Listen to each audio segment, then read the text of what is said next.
हरि ओम श्री भगवते वासुदेवाय नमः।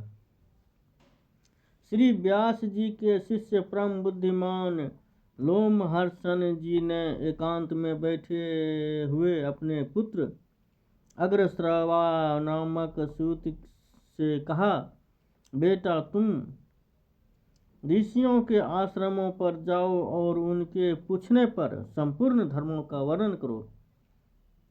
तुमने मुझसे जो संक्षेप में सुना है वह उन्हें विस्तार पूर्वक सुनाओ। मैंने महर्षि वेदव्यास जी के मुख से समस्त पुराणों का ज्ञान प्राप्त किया है और वह सब तुम्हें बता दिया है। अतः अब मुनियों के समक्ष तुम उनका विस्तार के साथ वर्णन करो। प्रयाग में कुछ महर्षियों ने जो उत्तम कुलों में उत्पन्न हुए थे, साक्षात भगवान से प्रश्न किया था। वे यज्ञ करने के योग्य किसी पावन प्रदेश को जानना चाहते थे। भगवान नारायण ही सबसे हितैषी हैं।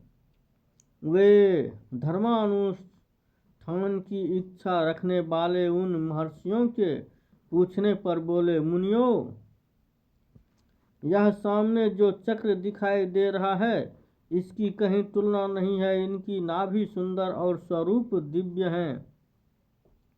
यह सत्य की जाने वाला है।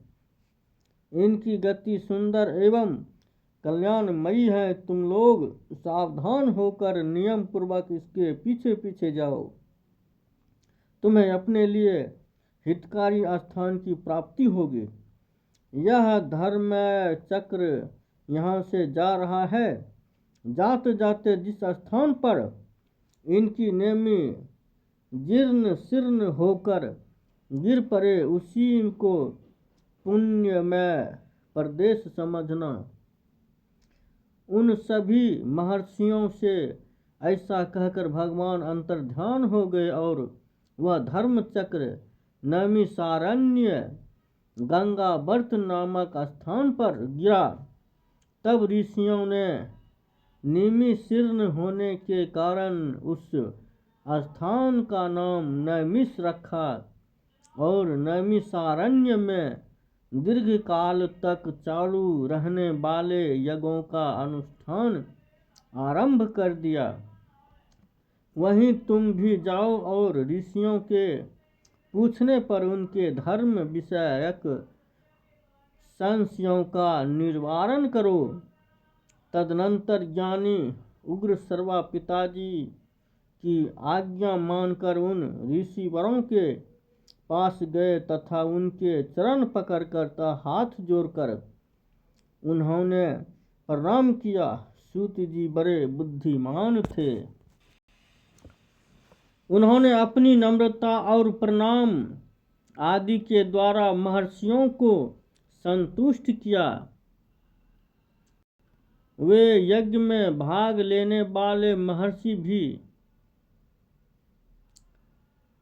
सदस्यों सहित बहुत प्रसन्न हुए तथा सबने एकत्रित होकर सूत जी का यथा योग्य आदर सत्कार किया।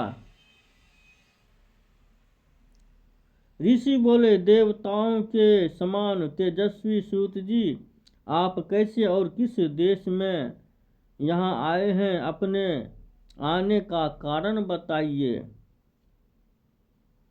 सूत जी ने कहा, महर्षियों, मैंने मेरे बुद्धिमान पिता व्यास शिष्य लोमहर्षण जी ने मुझे यह आज्ञा दी है कि तुम मुनियों के पास जाकर उनकी सेवाओं में रहो और वे जो कुछ पूछे उन्हें बताओ। आप लोग मेरे पूज्य हैं। बताइए मैं कौन सी कथा कहूँ, पुराण, इतिहास अथवा भिन्न भिन्न प्रकार के धर्म, जो आज्ञा दीजिए वही सुनाऊं।